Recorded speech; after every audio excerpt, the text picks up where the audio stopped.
What I want to do here is give a little historical context of what is happening in Israel. And I want to offer a practical, what I consider um, how we should protest. Uh, we are held hostage to what I call Israel's neo-Doctrine of Discovery, aka Divine Ordained Settler Colonization. Um, Ultra-Orthodox Jewish settlers are embracing today their own perverted version of what is divinely ordained settler colonization of indigenous land. That is an extreme contemporary Jewish tributary of that mighty river of Euro-Christian domination flowing from the infamous Christian Doctrine of Discovery that was finally rejected this year by the Pope during a racist doctrine that justified European settler colonization of indigenous people's lands during the so-called Age of Discovery.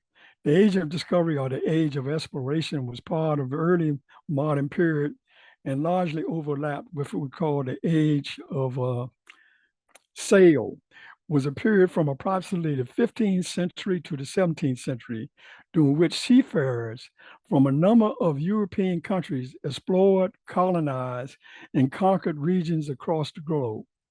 The Vatican, in April of this year, finally responded to indigenous demands and formally repudiated the doctrine of discovery. The theories backed by 15th century papal bulls that legitimized the colonial era seizure of native lands and formed the basis of some property law today. The doctrine of discovery here, the doctrine of discovery was established a spiritual and political legal justification for colonization and the seizure of land not inhabited by Christians.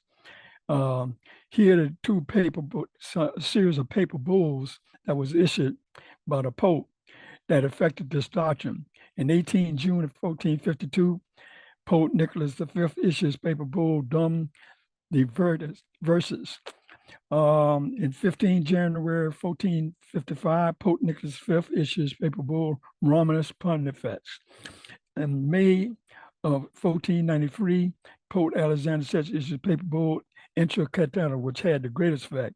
These three edicts served as the just foundation and justification for the doctrine of discovery and set in place a catastrophic chain of events for indigenous people, all in the name of empire expansion and religious righteousness.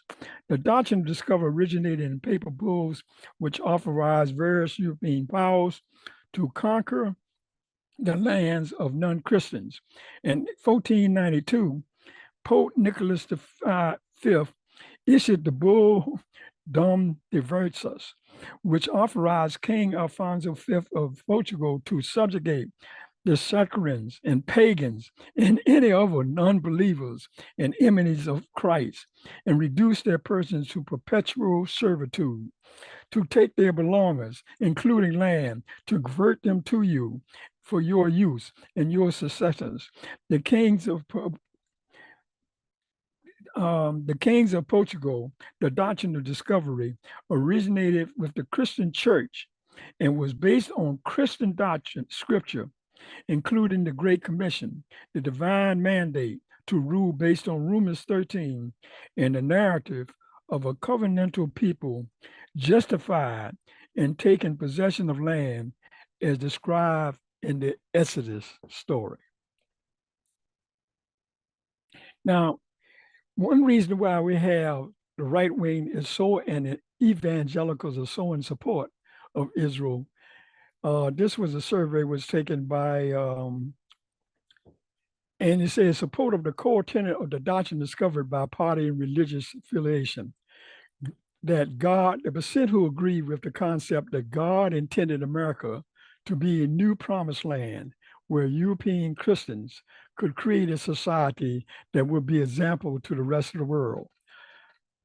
Nearly a third of all Americans agree with that. 52% of Republicans, 25% of the independents, 17% of Democrats, and 56% of white evangelical Protestants, even Mormons, 41%, white Protestants, 34%, white Catholics, 35%, Black Protestants, 32%, Hispanic Protestants, 8%, Hispanic Catholics, 29%, even Jews, 12%, and religious unaffiliated, religious who are unaffiliated, 12%.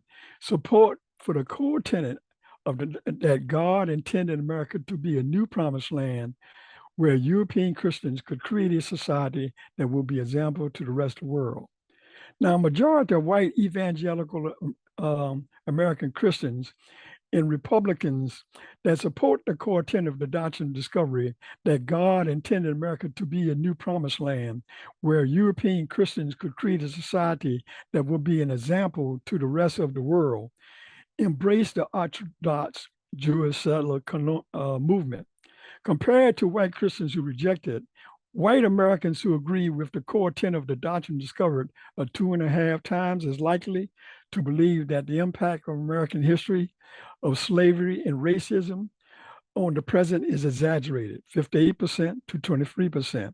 More than 3 times as likely to believe in the so-called Great Replacement theory, which contends that immigrants are invading our country and replacing our culture and ethnic background, 68% to 21%.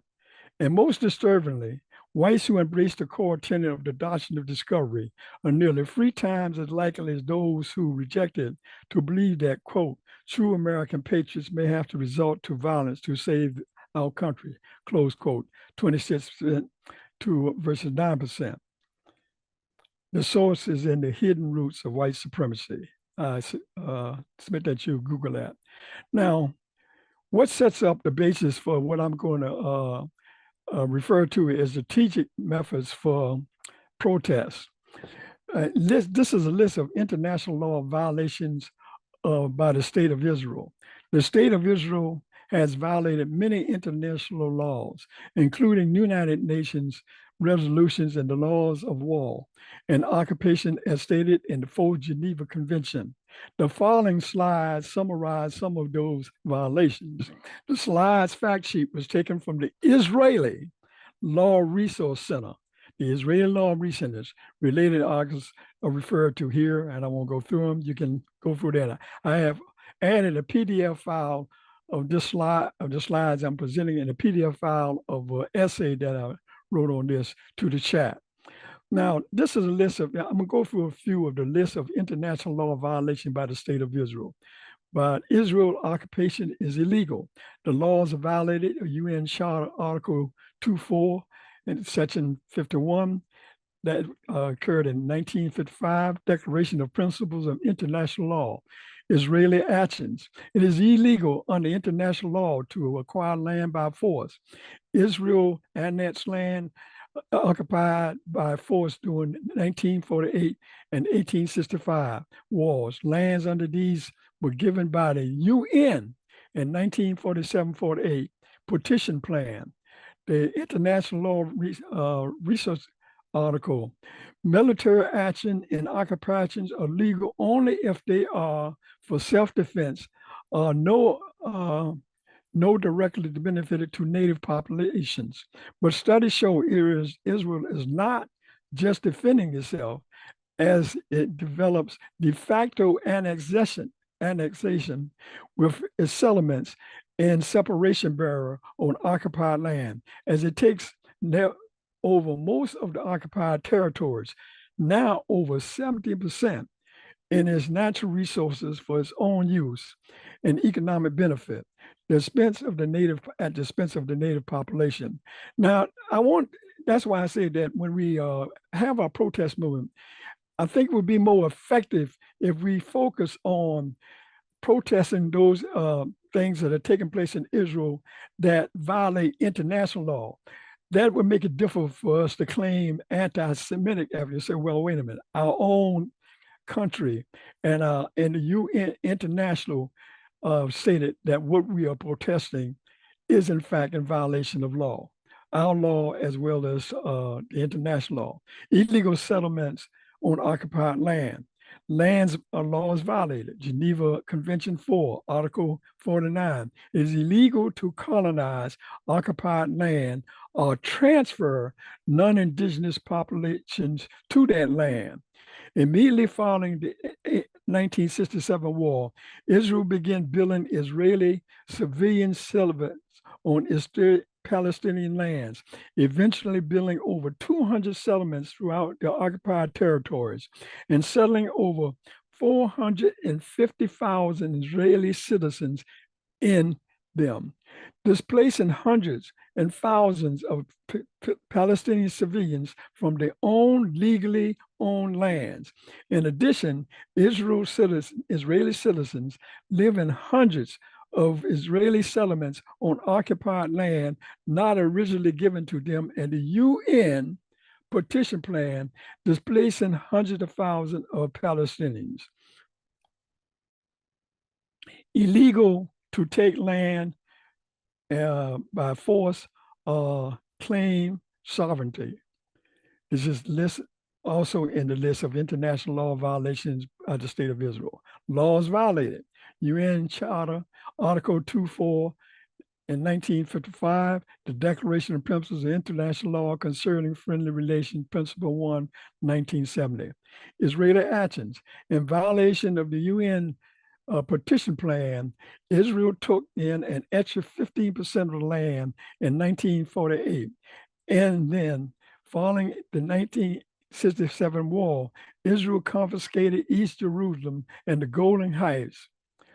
Illegal Israeli practice of ethnic cleansing.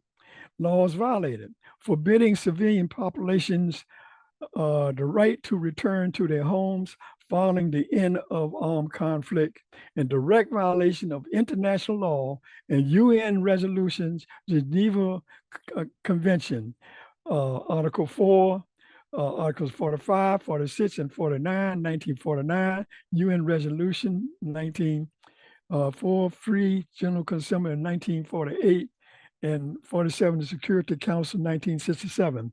Israeli actions that led to these violations. Since 1910, in different ways, the Zionists and then Israel have taken Palestinian lands, forced native populations from their land, and then refused the Palestinian landowners tenants residents employment on them. Following fighting in 1948 and then again in 1967, Palestinian citizens who wish to return to their homes in Israel and the occupied territories were forbidden re-entry, right of return, confining them to increasingly smaller areas of Israeli and occupied territories. The Israeli government enacts laws and employs its military to keep approximately 750,000 Palestinian Arab civilians from returning to their homes. Following the end of fighting in both in 1848 and occupied territories in 1967, Israel then violates UN resolutions ordering them to respect Palestinian right to return to their homes, section of the IORC article on right to return. List of international law. Israel apartheid system is illegal. Laws violated. International Convention on the Suppression and Punishment of the crime of apartheid. Now, I want you to understand, it's not leftists who are labeled this apartheid. It is labeled as that international law that comes out of the Israeli legal law system, and linked to our fact sheet following on apartheid. Israeli action. The state of Israel has a formal system of legalized discrimination against Palestinian Arabs, which technically fits the official UN definition of apartheid. Israel's 70 society-wide system of discrimination and isolation of the Palestinian people within Israel in a system of exploitation, oppression, and isolation in the occupied territory fits exactly the official legal UN definition of apartheid, which is considered to be a crime against humanity.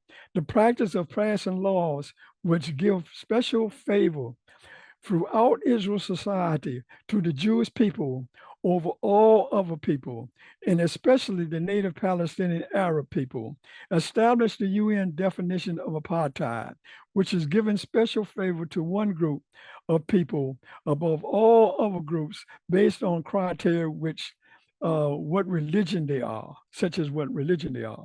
Another example is in 2003, the Israeli legislation, the Knesset, passed legislation that forbade spouses of Arab Israel citizens who are in the occupied territories from joining their families in Israel, with some exceptions.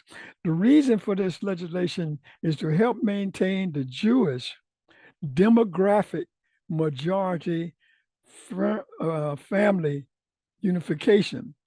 The racist nature is evident in that only Palestinians, no other ethnic groups, are not forbidden to live in Israel after marrying in Israeli.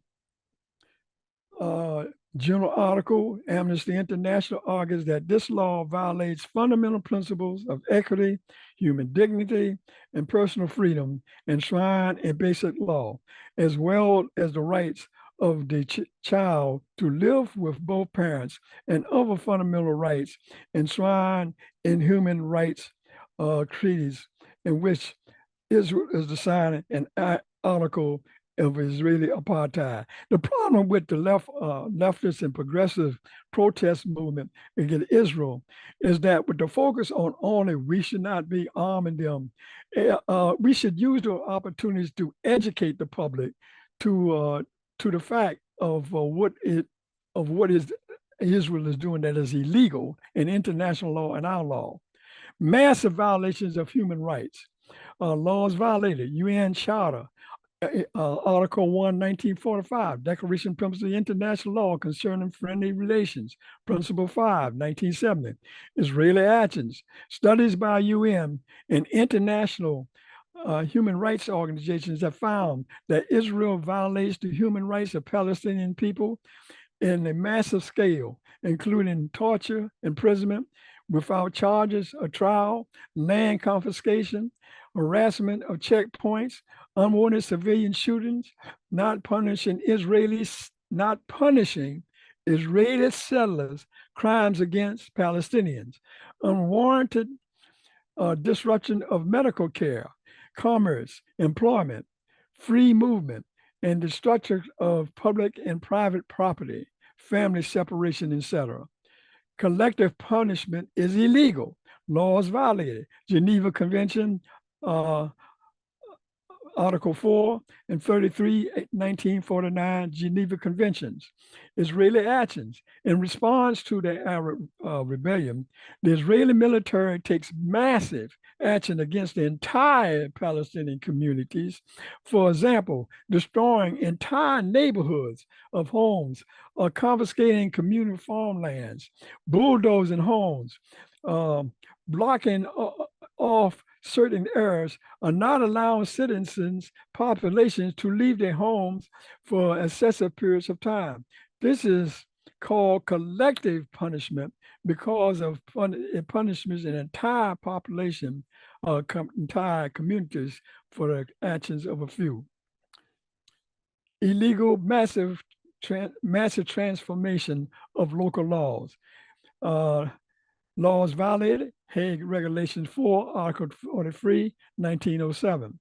Israeli action. Israel has created a dual legal system in occupied territories, a democratic one linked to Israel for the Israeli settlements, an oppressive, exploitative one for the Palestinian communities run by the Israeli military communities and Israeli-controlled civic administration, replacing all Arab governments and functions with Israeli military committees and dismissing or deporting all Arab governments official.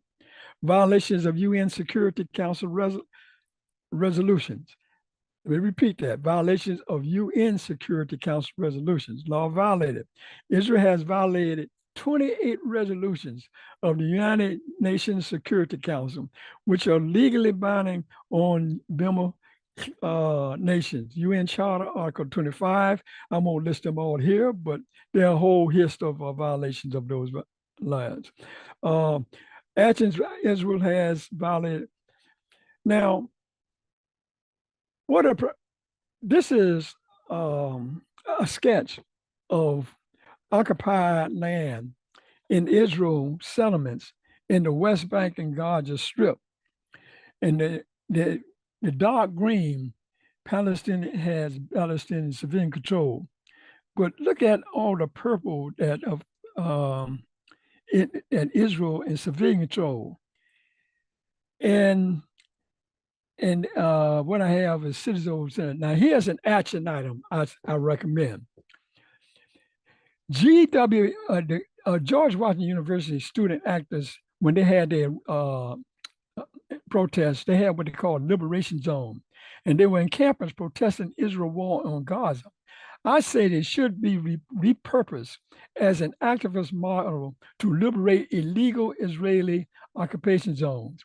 The international community considers Israeli settlements, the Israel occupied territories, illegal under international law, violating the Fourth Geneva Convention's prohibition on the transfer of civilian population out of free occupied territory.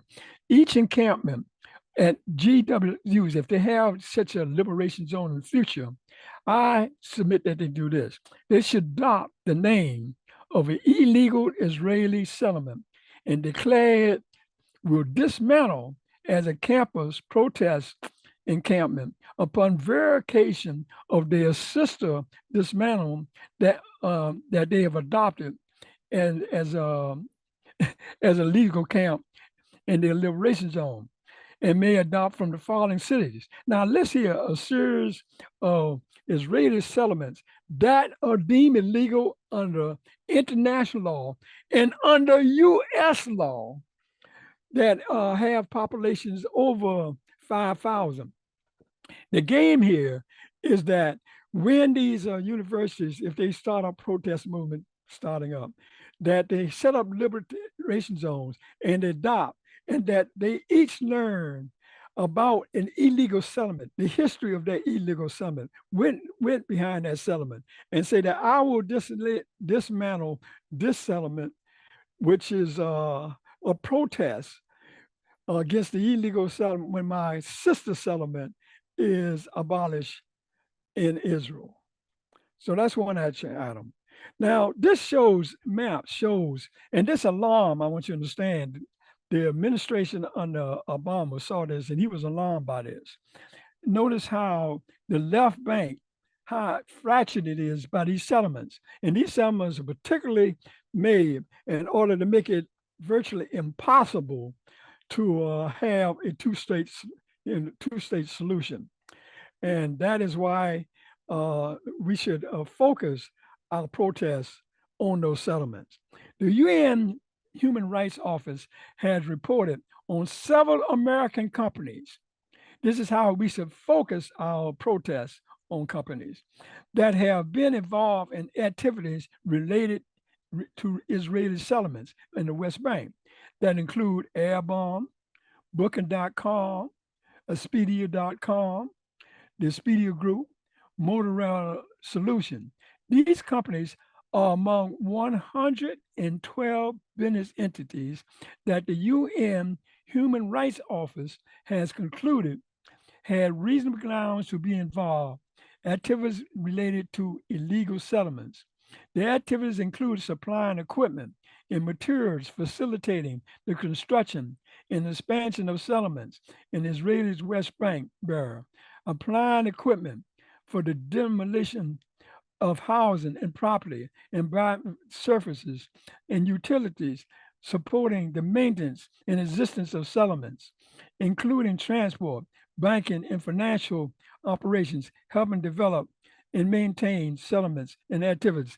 When progressives are being questioned by the press on their protests, they should call out these American companies that are violating our law and international law, and be specific rather than the Marxist, we want to withdraw all military support.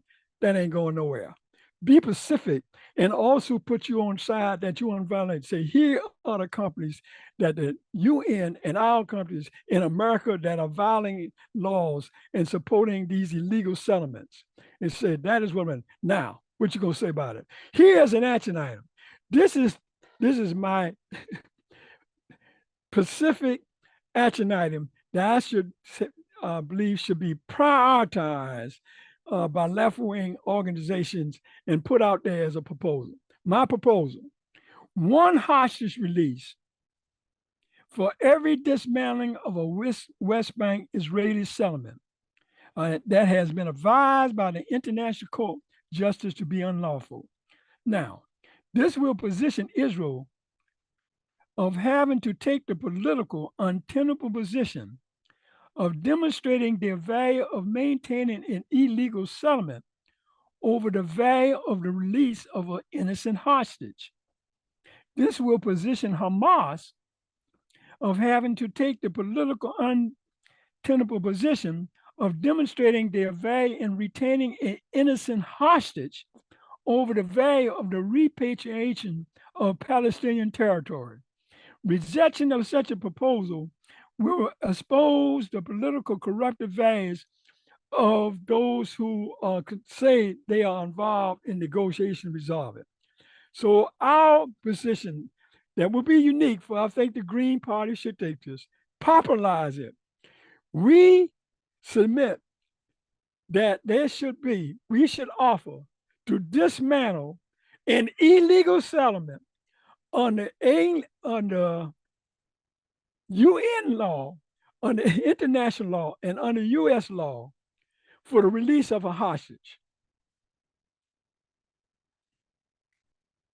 And you will have enough hostages that a president being held to dismantle a large part of the illegal settlements in the Western Territory. Then you can start talking about the viability of a two-state solution. Now, I want you to be clear, Obama's Israeli policies. Obama realized this. Relations between Netanyahu and Obama have been strained for years over their differences regarding settlement building, and Iran nuclear deals with world post-wars that was signed in 2015.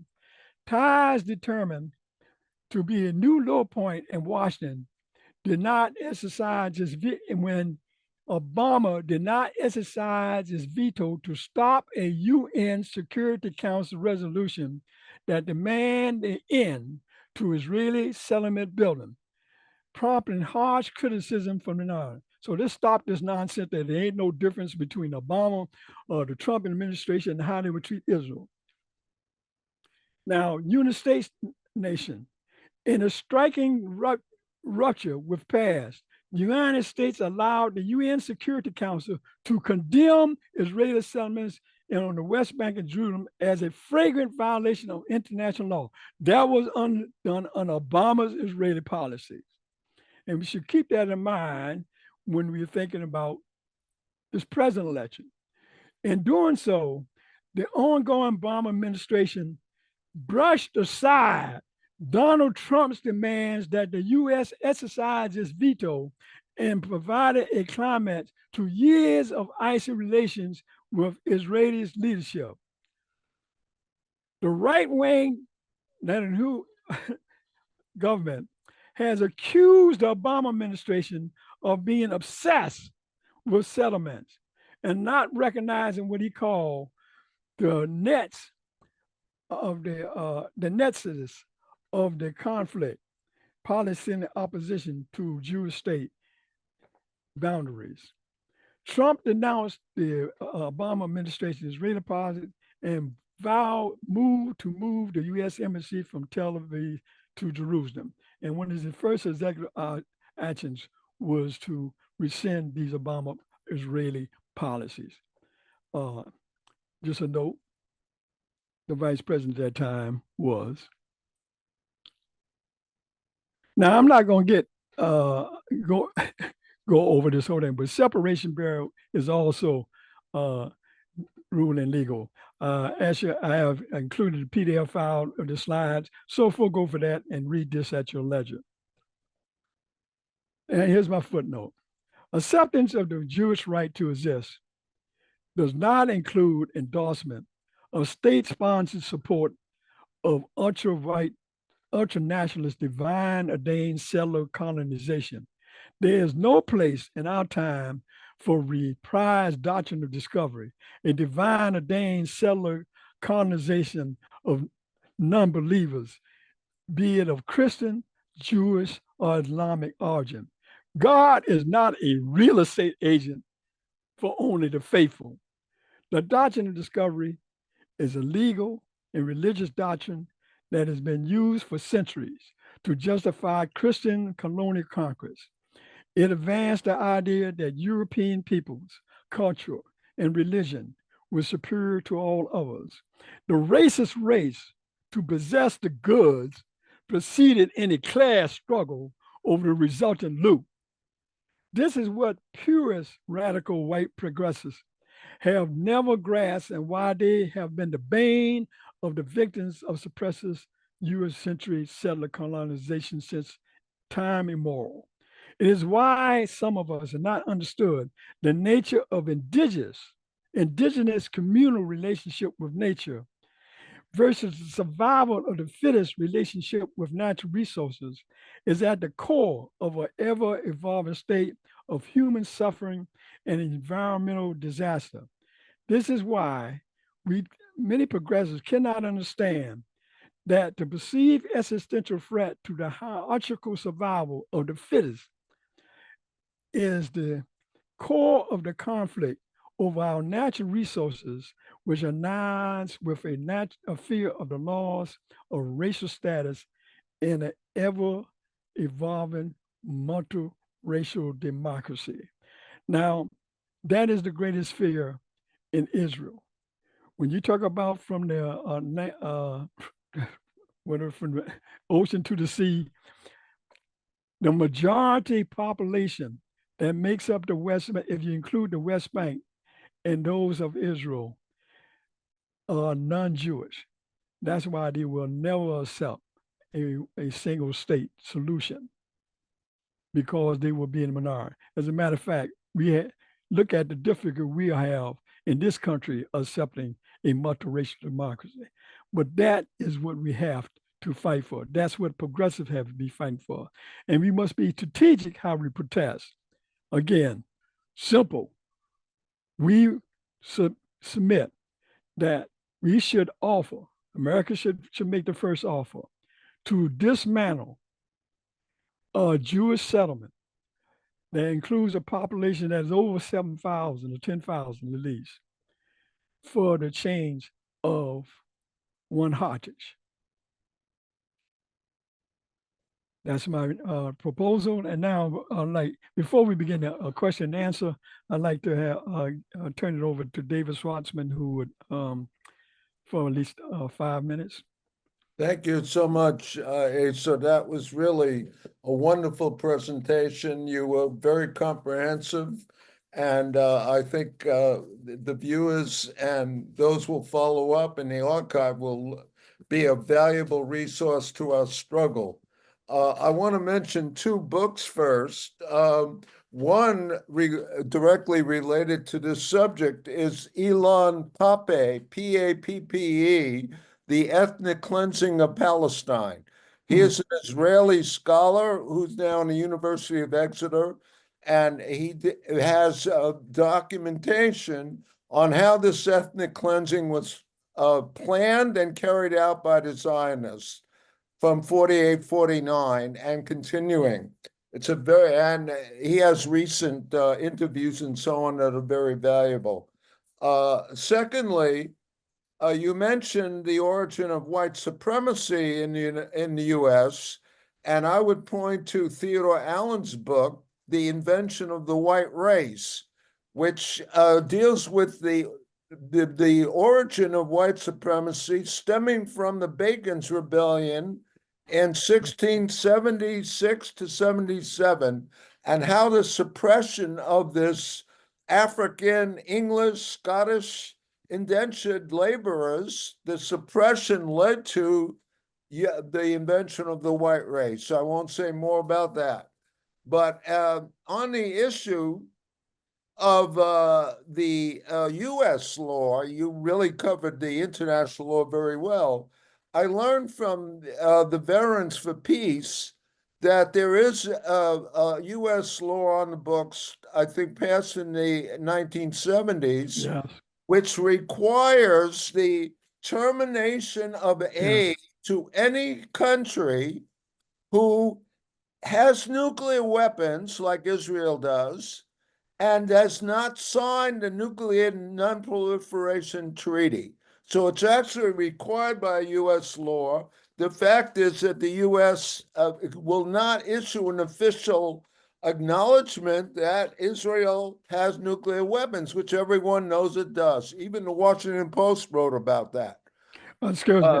So that's a demand I think that we Yeah, should continue to voice that particular compile, being consistent with obeying our own law, besides international law, of course. right. And I want to stress that one campaign, a global campaign, which was started by Palestinian civil society in 2004, 2005. That is the campaign of BDS Israel, boycott, divest, and sanction Israel. And that is a nonviolent campaign which is building strength throughout the world and is a powerful weapon to end, dismantle, and bring down Israeli apartheid. And I think the stronger it gets, the better position we will have to achieve our equal rights for, of course, Palestinians with Jews in Israel and Palestine. And so I could put after All I right. finish speaking, I'll put a link to that. And I also mentioned in the chat the finding of the International Court of Justice, which is part of the UN body, which found that Israel is guilty of genocide in its war on Palestine, particularly Gaza. And that's another fact that we should basically follow up and educate people about. Now, finally, I wanted to say that I think that the two-state solution is dead because of the reason you even outlined, in the West Bank, that the settlements and what increasing portion of the Palestinian society is calling for is one state with equal rights for all, a one state from the river to the sea. To use that phrase that has been demonized and distorted. And that's what we're talking about, one state with equal rights for both Jews and Palestinians. All right. Okay, that's my 5 minutes, and thank you so much for this opportunity. And I'll mute. All right. Before we start and it don't get lost, I'm recommending that the Green Party put out there our unique proposal that U.S. should offer to dismantle a settlement for every and in exchange for a hostage. That would put the Hamas in the untenable position. You mean to tell me you hold one of your hostages in more esteem than the repatriation of Palestinian land? It puts us in the position of, you mean to tell me that you would rather maintain illegal settlement over the repatriation of one of our hostages? That's the uniqueness of that. Be simple, put it out there and small. I'm also suggesting that the Green Party file a suit as a party that where it articulates this this kind of proposal and citing the international laws and U.S. laws that's violated. It could also, what you talk about, uh, David Schwarzman, about the our um, those who hold atomic weapons, we're not supposed to have that. The Green Party, in order to bring attention to itself and to the issue, it ain't gonna go nowhere, but filed a suit as a party to try to enforce a mandamus, file a mandamus against the U.S. official that should be doing this, file a mandamus to force them to do what they're supposed to do in federal court on that, to bring attention to it. So I don't want you to lose sight. And if you, in case we lose sight of all this, my article's there. You can read the article and go over that, and also have all that information involved. Now, as far as the 2 cents, let's be real. You know, the Native Americans, I looked at that. If the Native Americans say from the Pacific Ocean to the Atlantic Ocean, set the Native Americans free, it ain't going to happen. We are not going to have a multiracial democracy in that country. So focus on, if you focus on dismantling the illegal settlements, you give the illusion that you're going at a maybe a 2-state solution. But what you're really doing is freeing up those, taking the pressure off those that are really are setting up Palestinian as reservations.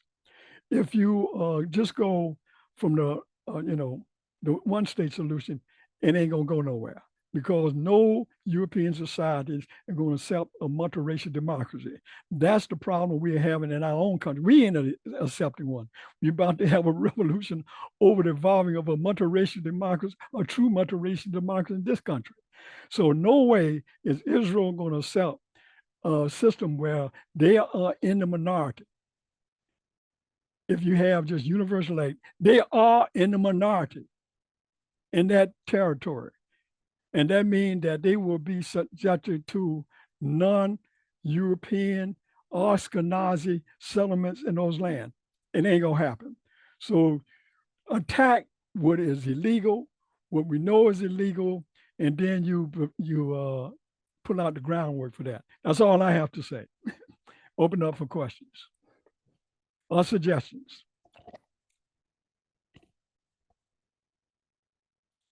So feel free to raise your hand or ask for Stack in the chat, and I will unmute you.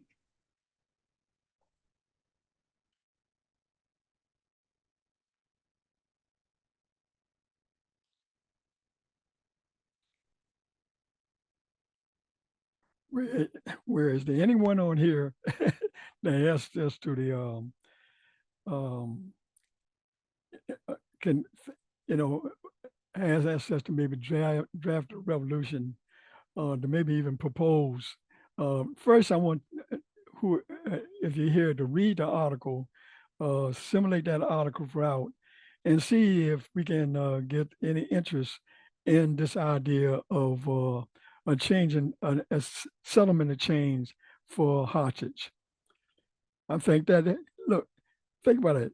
You have a settlement that has 20,000 illegal Jewish settlements for one hostage. That's the game. To make the 1-to-1, not 1-to-1, 1 to 10 illegal people who are in prison, but make it 1-to-1. And how can they call you on that? They say, wait a minute, this is an illegal settlement. We're going to give up this settlement, abolish this illegal settlement if you release a hostage. Then you say, okay, here's another illegal settlement we're going to abolish. Give us another hostage for that. And if the Hamas refuse to do it, you say, you mean to tell me, now I'm offering to repatriate Palestinian land, and you hold that one Jew hostage? So you put them in a position of taking untenable position with their own constituency on both sides. That's my game plan there.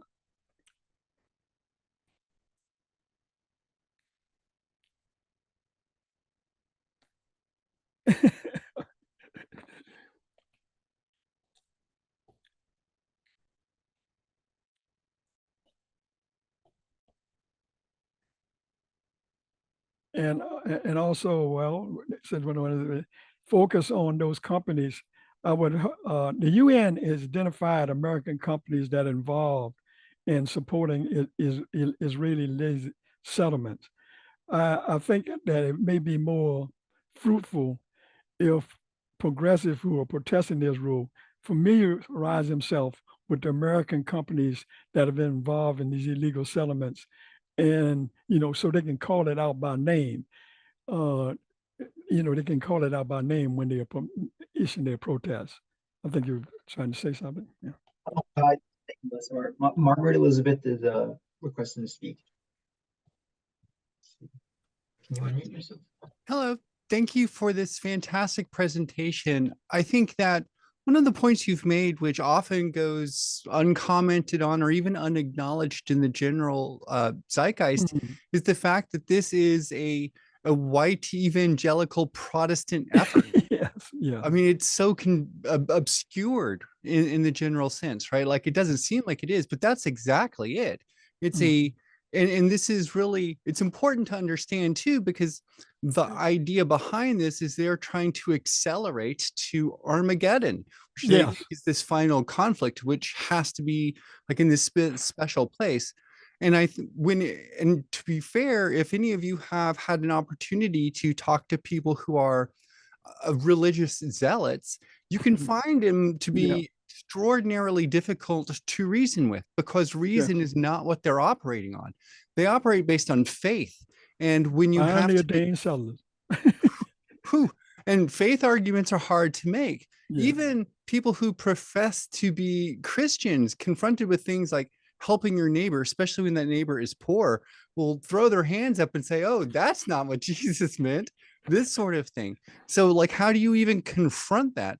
And so when you present something which is quite rational in this case, like, we're going to make a very good exchange, we're going to give up hostages for our land, which is exactly what we want, it's very difficult to make that position understood, because people are operating from these very entrenched positions. But I do think that if you can come at it with how to phrase it, the appropriate faithful seasoning, then you can make rational arguments also appear to people of faith to be ones they should support, because it's within their doctrinal positions and things that have been historically advocated for by religious figures that have been important in their own traditions, whatever they might be. In fact, when we look across the globe, most religious traditions have invaded on the situation with Israel and Palestine and have offered suggestions on how to resolve this in, I would say, equitable ways, more or less, but they're all rejected. Not because the Palestinians and the Israelis even want to reject them, but because of the white evangelical Christians in the United States who refuse to negotiate. Yes. So that's all I wanted to say about that. Right. Thank you. My bullet point is, God is not a real estate agent for the faithful, be it of Christian, Muslim, Islamic faith. God is not a real estate agent for only the faithful. Thank you. Can I to say a couple of things? Okay, because unless someone else wants to put their hand up, I'm happy to stop. But I personally, I was I'm moved by this. It's a powerful presentation to have. There's a lot of Zionism around me, and at my window, it's right there, and I'll just be quick. I was born Sephardic Jewish. The history of that, I'm not sure if anybody knows, is during the Inquisition, the Jews in Spain who had gone there because they were refusing to live under empirical rule since Rome took over Jerusalem. They were forced to leave their homes. So personally, but my family, who went to religious school like I did, still feels empowered to support Zionism despite the history of Sephardic Jews being kicked out of their land, seeing how Palestinians were having that done to them themselves. So, I mean, it's important, I think, also to know like the history that Jews and Palestinians, Muslims and Christians lived in peace before 1948. It's important to know, I think, too, that Zionists in Israel, bombed the King David Hotel. There's a lot of violent terrorism before the Nakba, and I really appreciate and value what your presentation was, and thanks for all your points too, David. But no one else is raising. Can I make a final point? One is I would urge people to read an interview of Benny Morris that was done by the left-wing Israeli paper Haaretz in 2004, and he's a Zionist, an honest Zionist, who actually exposed the lie that there were radio broadcasts from the Arab countries telling the Palestinians to leave. That was a lie. But in the interview, he was asked about the fact of ethnic cleansing in 48, 49. And he said, yes, indeed, it was ethnic cleansing. It took place. It was necessary to create a majority Jewish state of Israel. And then he said, just like the Europeans did to the Native Americans in America, we just did what they did. Now, this is a kind of a response to what you said, Asa, that we are obviously still in that predicament in the United States, fighting white supremacy and racism. However, I think you and I know that this is a winnable fight to do it. And I think if Israeli apartheid is dismantled, which is a realistic prospect given the growing isolation of Israel throughout the world, then one state will be a viable and the only plausible outcome with equal rights. Because if you end apartheid, you end the privileged position of one ethnic group over another. In this case, of course, Jewish supremacy, and just like white supremacy in the U.S. So that's my comment, and we will continue to discuss this. Thank you. Right. My last word is God is not a real estate agent for any faith, even though there's been a great part, Divinely Ordained Conscience. And I recommend before you read these other articles, you read my article, which I've included in PDF file on this. And also, I will point you to a punch article that David has done, what I think is a practical comment on green politics and how we should approach this coming election. So I think he included a link to that also, because I'll be upfront with you. I'm of the point of view of what I call we should run hard in the red states and the blue states, but we should not be messing around in these swing states. We put this party in danger of being labeled for having a woman at the head of our ticket who was responsible for the defeat of a white woman for the presidency. And then when it was a colored woman, the defeat of that. We must be sensitive to that reality. We will get closer to 5% if we concentrate in the New York and California and the swings in the non-swing states, and we remove ourselves from that, that liableness. So I urge you to read David Swartz's article that used what happened in France. I think the model that was in France recently, and how the progressive there combine their in order to defeat their right wing, and we should look at that, see if that's a correct model for us. And that's all I got to say. Okay, thank you, Asar. Support BS. And I'm going to unrecord the meeting now. And thank you, everybody, all the participants. Thank you. Have a Thanks, great Dave. night. Goodbye. Thanks for hosting, man. My pleasure. Thanks so much. Thanks so much. And the Eluta